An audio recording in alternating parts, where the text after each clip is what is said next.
Man, I'm just working, man. I know what my audience like. I did some independent films with Master P, and a lot of those movies did really well. I'm ambitious, I'm a hustler. I have my own lane. That's the thing about comedy. You wake up every day, you don't know if you're funny that day.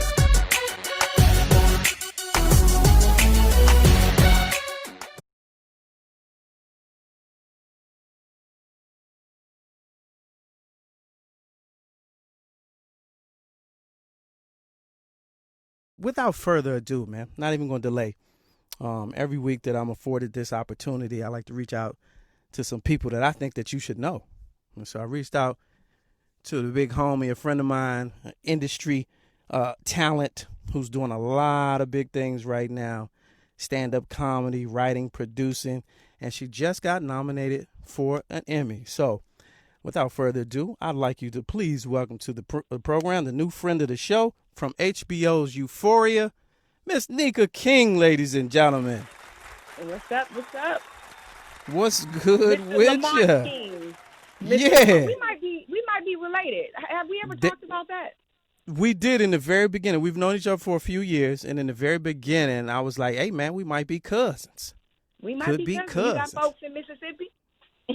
Not that I know of, not that I recall, but you know, in this American situation, this foundational situation, you would never know. You know what I mean? Anything is possible. Now, I remember you're from Florida, though, right? Yes, born and raised in Miami, Dade County, 305. Yes. Yeah. Not But Liberty City. Am I guessing? Liberty City. Yes. Yeah, I remember that. Okay. There we go. Mm-hmm. You're the pork and beans. Yeah, that you are true. You are authentic, an original. Yes, I am. All right. For those of people that don't know the name or the voice, you can be seen on Funny Married Stuff, which is a web series, very popular. You've had some appearances on Two Broke Girls, Hannah Montana, and most recently, you play the mom on HBO's Euphoria. Yeah. How did that come about? Zendaya and Storm Reed. Mm-hmm.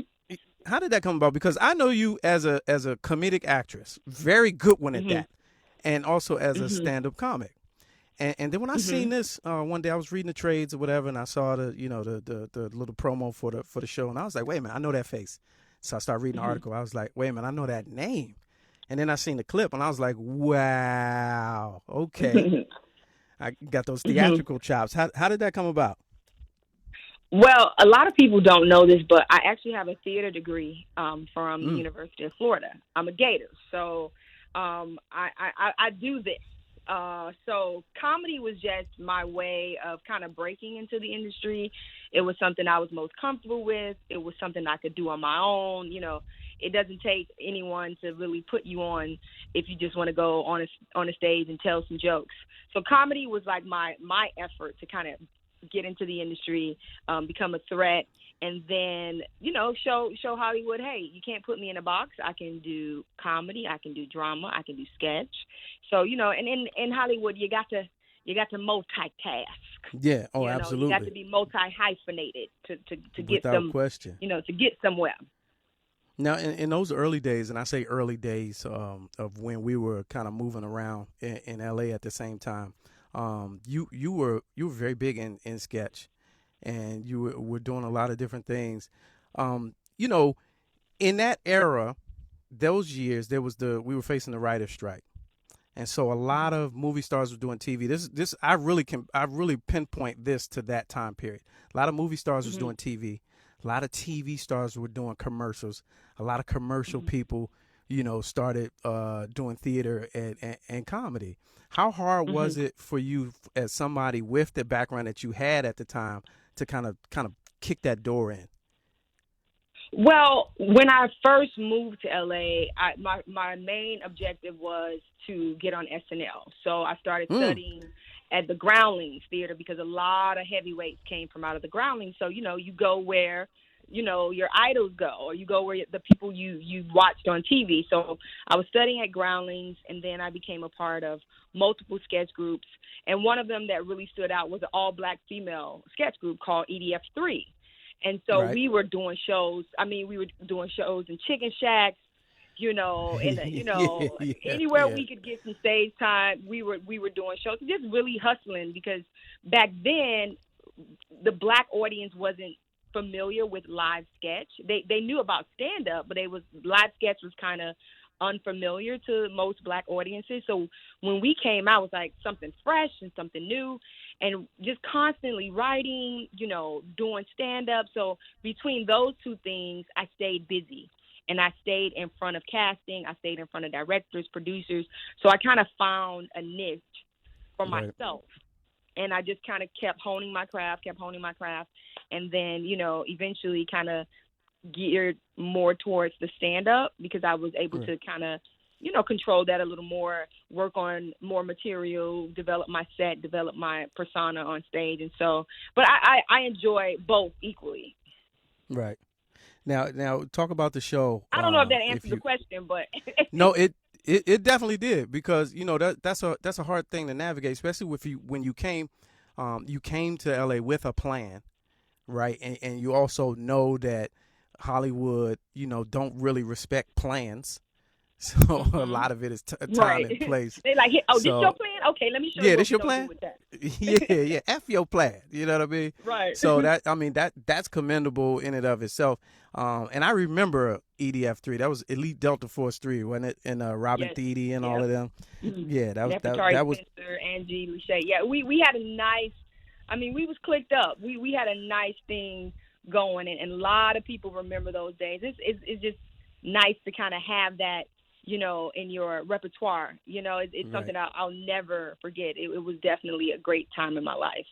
Nikia Turner, I think she was with y'all, right? Yep, and Dara Wilson. We was deep. Mm-hmm. And that led to what we saw with her most recently, a Black Girls sketch show. Is that Black what it was Lady called? Sketch Show. Mm-hmm. Yeah, Black it's Lady. Also nominated for 3 Emmys. So yeah, man, we're all winning. Like this is a good time to be a Black woman, a funny Black woman. Yes. So SNL, is that still a thing? Is that like on hold? I'm on the short list. I could get a call any day and put on my sketch comedy panties and get the running up to New York. I might get the call. I might, but we'll see. It's how Hollywood is. You never know. You never know what's going to come around. But right now, my focus is, shooting season 2 of Euphoria, getting ready to hopefully get that done before the year ends with, with everything's happening with COVID-19. They want to make sure everyone's safe, so we'll see. We'll see. Now, is that finishing season 2? Have you started and y'all had to put the brakes on it, or would that be a restart for y'all? Well, the crazy thing was we were actually going to start shooting that Monday, and COVID happened Friday. Okay. And it was because, everybody was super excited. We were done with the table reads. People were just like, we were glowing. We were like anticipating such an amazing second season, and then COVID happened. So that kind of put the brakes on everything. And I think, HBO is really good about taking care of their talent and production and stuff like that. So they wanted to do the right thing. So we're just now in kind of like a holding period. But while that's happening, got to keep creating. I'm doing my own thing, writing, developing shows and stuff like that. So it's always bittersweet, when you're dealing with something like this that's literally out of your hands. We're joined today by Nika King from HBO's Euphoria, Emmy-nominated Euphoria. And I was reading up on it, and executive produced by Drake. Give a little background on the show and why it's been received so well. Champagne Poppy, and why it's been received so well. It's just it's just a show that resonates with young people and older people. It's amazing. My mom's friends watch the show, and they're like, when is season 2 coming back? I'm like, Sister Cora, now what you doing watching Euphoria? Go make a sweet potato pie. Just go sit down somewhere. But, people want to watch it because, it tackles so many different issues, whether that's, addiction, whether that's, self-worth, identity crisis, family dynamics. So I think we have like the all perfect show. And I think that's what people resonate with. It's gritty, it's real, it's raw, but I don't think anyone can cannot look at this show and not take away something valuable for themselves or for their kids or their grandkids or, you know, a family member. So Euphoria is definitely a game changer when you think about dramas and how it's presented, written, beautifully shot. I mean, I'm just blessed to be a part of it. Right. Now, I was reading a Forbes article where they were talking to you, and they were saying how you, you started to do research for the role of the mom dealing with a teen addict child, and you couldn't really find a lot of info on teen addiction. And I find that odd because we always hear about the opioid crisis and teens who overdose and how it's it's a pandemic. It's not pandemic, but at epidemic proportions for that age group. Right. Why is it that there are no numbers or no readily available information if that's such a big segment or if it's such a big problem?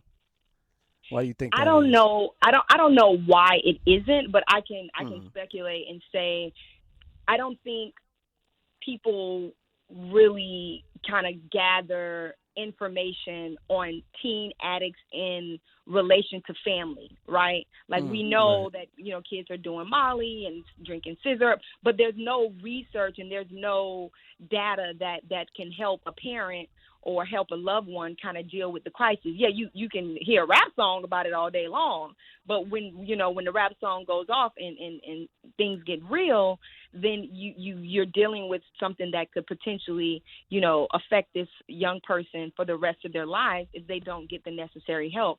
So when I was looking for books or videos or going on YouTube, it wasn't a lot with teenagers. And I think there might be a stigma attached to that, and maybe people shy away from that.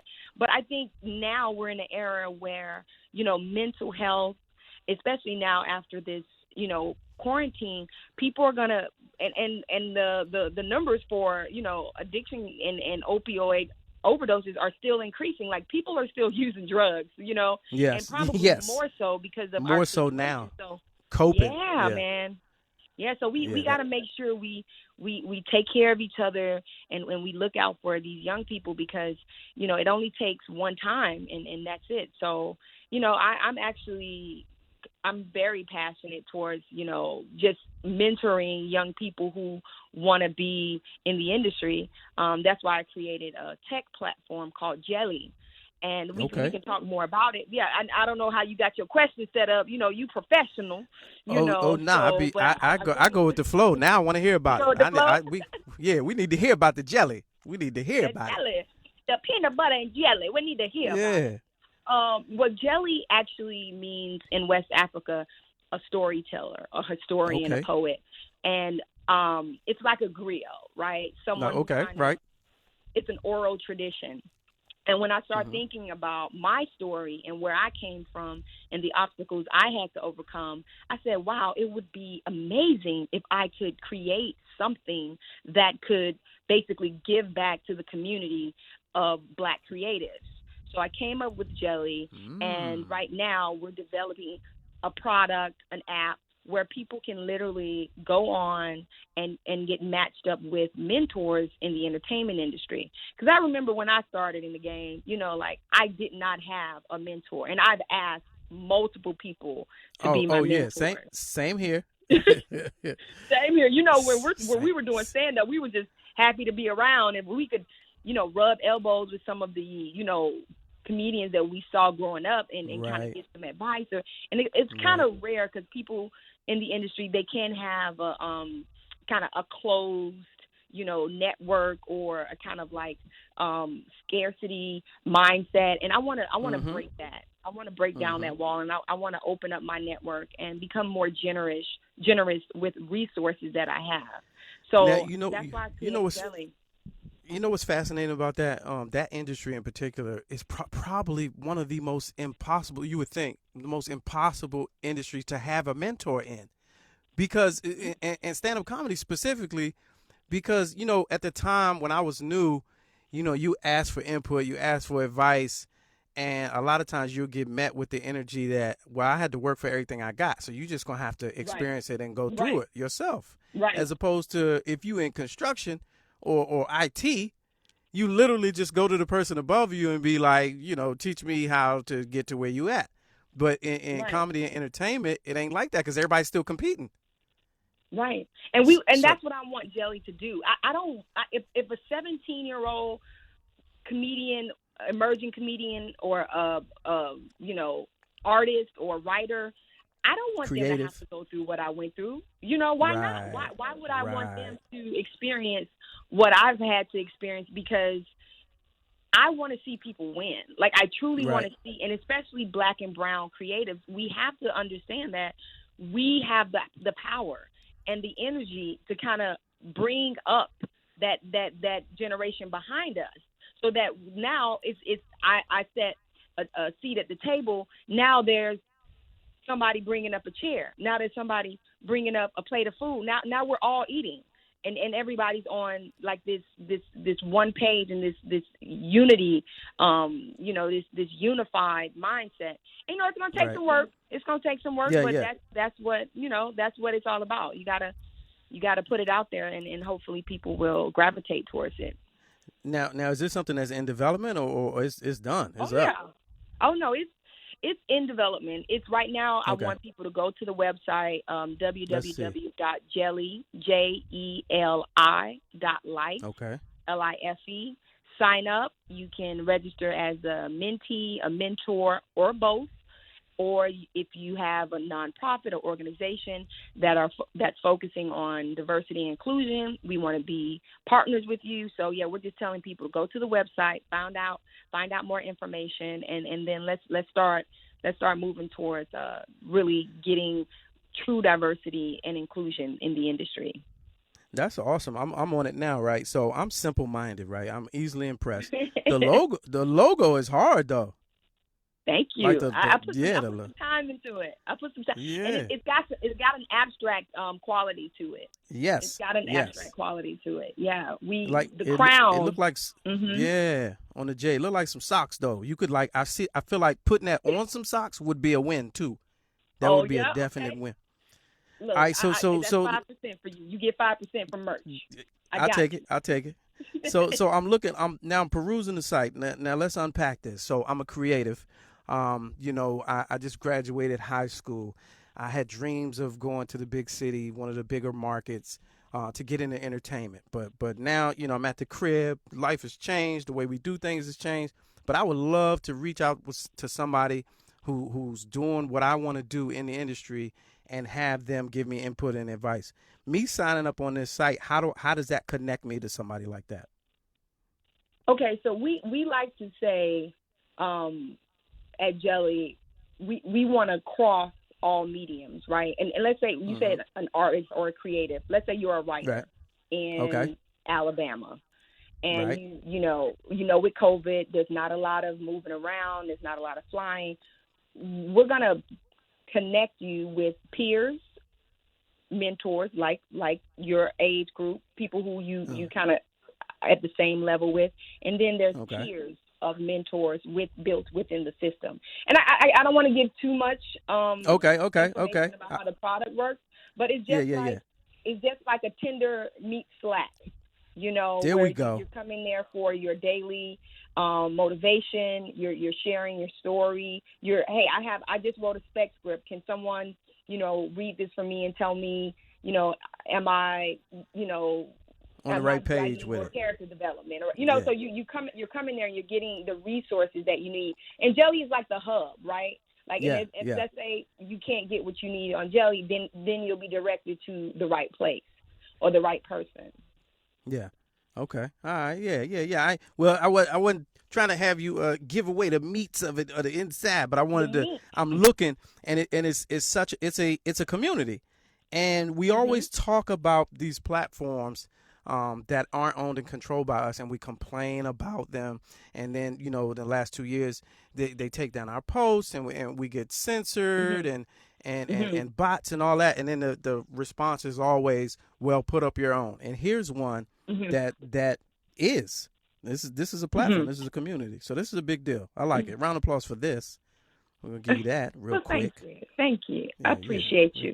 Just doing my part, discovering my purpose and my meaning in life, and like I said, with the whole COVID thing, it's bittersweet because I've had some time to really think about, who do I want to be in the industry? Do I just want to be an actress, or do I want to be someone who has created legacy for myself and also to help people? Because that's what it's about. Your biggest question should be, how can I help other people in whatever capacity you can? And for me, that's bringing people, Black and brown creatives, into the industry and getting them paid too. Equal pay as well. That's on the agenda as well. We want to hold high positions in the industry, and we want to be paid equally. Yeah, say that part. I see that you were on. Say that again. That was a whole word right there. Secure the bag. I see. Yeah, every cliche in the book. That's it right there. No cap.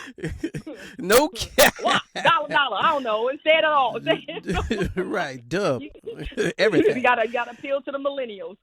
Yeah. So I'm looking in your bio. You were also on Kevin Hart's Guide to Black History, and you was in Greenleaf. Now I was not a Greenleaf dude. I just over the break, I call it quarantine the break. Over the break, I started binge watching, and I know the series finale just went off, but I'm not there yet. I'm in midway season 3. Have you appeared yet? Were you in season 3, 4, 3 or before? You probably didn't recognize me. Okay. People don't recognize me on it because my hair is different. But I play the youth pastor. Oh, the attorney. The newscaster. The youth pastor with the kids. Oh, that's right. Yeah, the Pastor little Sunday Ramona. school joint. Yeah. Little children's church joint. Oh, okay. See, God don't take it too far from the truth. I've I used to be a teacher. I used to teach high school. So I've always remember that. had, I've had this kind of connection with younger people. So for me, it's no mystery why I would want to do something like Jelly and, bring kids up, because I've experienced it firsthand with myself, and also teaching, right out of college, seeing, kids wanting to be actors and directors and producers, but not knowing how. Now, when you deal with the young peoples, how do you convey to them that there's no real time limit on success? Because they're impatient. They instant gratification, blah blah blah. But they would look at you as an overnight success, not realizing how many years you done grinded it out, in the game. How do you convey that it takes time? When you're talking with young people, it's kind of like you want to believe they're listening to you. You want to believe that they're engaged, because sometimes their body language or their lack of interest isn't really obvious. But anytime you're talking to a young person, you have to be upfront and direct with them, and whatever fall upon their ears and whatever they choose to hold on to, you just hope that's the thing that keeps them moving towards their dream. Even when I was teaching high school, a lot of the kids, didn't come to class prepared, was, maybe they're dealing with, abuse at home that you don't know about. So it's a lot of things, but you just have to keep pouring into kids, right? Because they'll never forget that teacher that kept telling them, you can do whatever you want to do, and truly mean it. Now, it's going to be hard. Nothing is easy. You're going to have to work for it. But I'm just upfront with kids. Like, nothing is overnight. Don't look at social media and think you're going to be instantly famous, or you're going to go viral, or, just keep working hard at your craft, because at the end of the day, nobody can take that away from you. Nobody can nobody can take away my experiences in the industry and the hard work and the diligence that I had to pursue where I am today. You know what I mean? Because that's a universal law. You reap what you sow. You know what I mean? A wise person once told me, you can outwork talent, but you can't outwork hard work. Say that again. I just kind of made that up. But still, you made that up. But it was good though. You said it sounded. I said, okay, that sounds. Yeah, you was like you. Yeah, you paused for a minute. You was like, all right then. Okay. Yeah, nigger tease. Hey, so look, so I got the nigger tease. So Drake is the executive producer of HBO shows Euphoria. What is that like? Is it one of those, Suge Knight moments where you got a executive producer all in the video, all on set? Man, You know what I'm saying? no. I've met Drake, at our rap parties and just being at HBO events, and he was at the table read, and he's just like a cool guy. You know what I mean? He's very, involved with the whole process. He gets it. He understands it. I've even asked him like, "Yo, when you gonna do a cameo on the show?" He was like, "Nah, y'all got that. You guys have such amazing chemistry. I don't want to mess that up." And I don't think he would. I think he would only add to, what we have. But in due time, you never know. You never know. Yeah. I mean, he's an actor first, Drake. Just say you ain't want to do it. Don't give up all that rap. You know what I'm saying? He's like, I got music to make, okay? Yeah. Damn. Hold up. Wait. Damn. I can't do it. Wait. Hold up. Just say you don't want to do it. But no, he's definitely one of the cooler producers I've worked with. Right. Well, that's big. All right. If not, well, Nika King. Yes. Nika King, ladies and gentlemen, from HBO's Euphoria, plays Zendaya's mom on the show. Round of applause for Nika King, right here, joining us. I was waiting for the sound effect, but we're just going. Yeah, there you go. Just blow it to the phone. There we go. My man smears with 4 hands. He got 4 things going all at the same time. But yeah, I appreciate you coming through, man. I'm gonna have to binge watch the show as well, and hopefully, when y'all get the second season jumping, I can be tuned in and plugged in. What's by way of your own projects? What do you got cooking right now, other than that? Well, I'm working on a 1 hour. I'm developing a show. I'm planting some tomatoes. I'm mowing the grass. I'm doing it all. I'm keeping busy. I'm not staying stagnant. We not doing the stagnant. So just keeping the energies up, keeping it positive, and just continuing my brand, working on my brand, and just more content for the world, for the people. For the world. Now the home gardening thing. Tell me your success rate. Now you got the tomatoes and the peppers jumping. Let's not end on that note. The first 10 times really didn't go so well.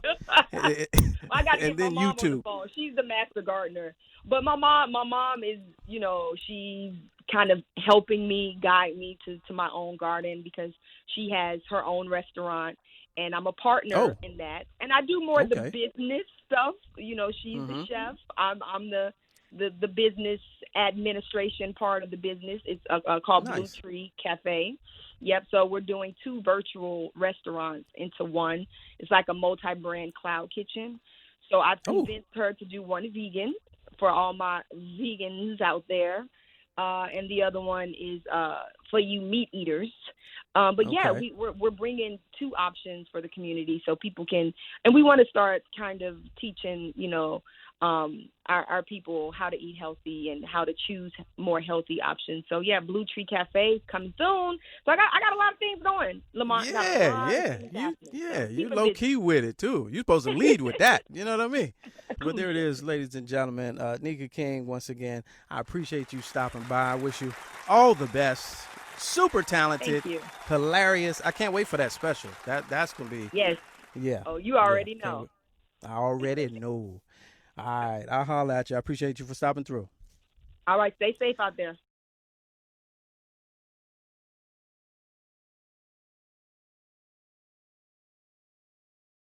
I don't care if it is a closet. You still looking mad official.